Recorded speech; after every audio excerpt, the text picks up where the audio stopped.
guys, for today's video blog, I want to talk to those of you that are new in the sport. Maybe you've been in it for a year or two and you've been doing all the half-day trips, surf fishing, maybe even a three-quarter-day trip.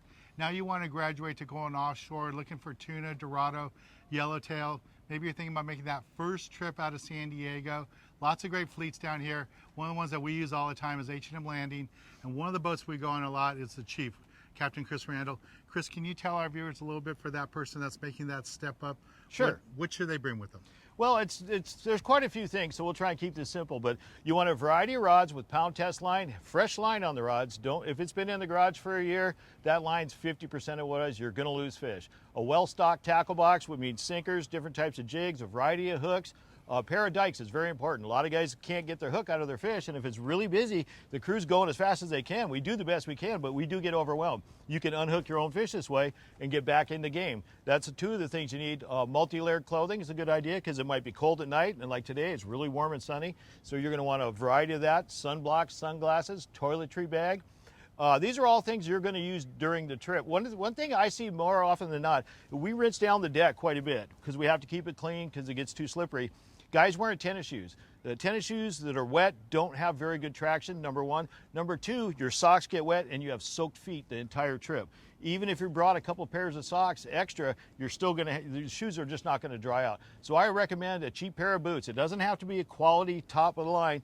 You expect to spend 40 to 50 bucks. And I think you can get a really nice set of boots. That's gonna give you better traction, that improves safety, and your feet are gonna be warm, dry, and comfortable. And that's really a good way to go. When the fishing day's done, if you wanna get the boots off, transition back to your tennis shoes so it's more comfortable for dinner and the ride home, that's great. But that would be a really good investment money-wise to make your trip better. Also, things not to bring.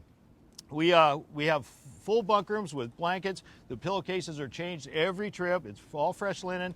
You don't need a sleeping bag. You don't need a pillow. It's just excess stuff you have to drag all the way down the boat and then drag it all the way back. A lot of times people leave their pillows on. I'm like, how come we keep getting so many pillows? And the guy gets home and goes, where's my favorite pillow? So leave that stuff at home. Also, we do not allow ice chests on the vessel because we have refrigeration systems. All your fish is processed, taken care of, and there's just simply no room to store all this stuff. We have a full service galley. We offer breakfast, lunch, and dinner, except on the one-day trips, but all our multi-day, day and a half, 2.5, 3.5, full service restaurant. It's got everything. We sell beer, variety of beer, bottled water, soda, so you don't need to bring any of that stuff. On the open galley trips, we just run a tab, you pay at the end of the trip. It's real simple. And you want to get your fish fillet too. We offer fish fillet service, so it's all fresh and Ziploc baggies. So when you walk off the boat, you grab your tackle box, your rods, one little duffel bag that you brought all your clothes and stuff in, and you don't forget anything. And that's what I would recommend. Especially if you're on those longer trips, day and a half, 2.5 day trips, you might be 100, 150 miles away. I mean, like 8 to 10 hour boat ride. You don't want those fish sitting on the deck and getting bad. No. Get those fish fillet, get them clean. Crew does that every day. Yep. And that fish will be good quality when you get home. Yeah, one other thing I forgot to mention, medications. If you need insulin or you have very important medications, it has to be refrigerated, come to us, talk to a crew member, we'll refrigerate it for you. But don't forget it, because once you're out there, if you need it, there's no way to get it. And like you said, if we're 150 miles away and we have to turn the boat around, come all the way back because you forgot your meds, you're going to be the least popular person on the boat. And I think these will all help you just get organized for a trip.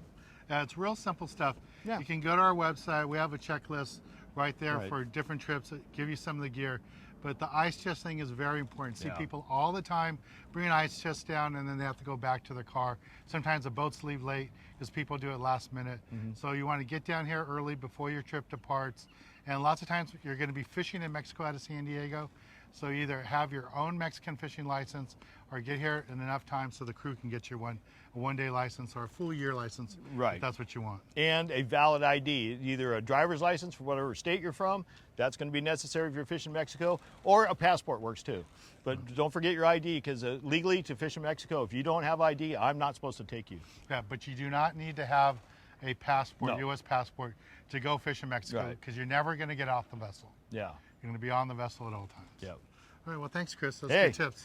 Well, hope so helps you all out and get you geared up for your next trip. Yeah, we want to help you learn how to fish, but we also want to help you make that transition from local half-day, three-quarter-day trips to going offshore and catching that big tuna or catching that fish of a lifetime if you've never done it. Coming on a boat like the Chief, will help you do that. It's a lot of fun. And coming out with people like Chris Randall, who do this every day for over 20 years, is going to ensure that you have a good time.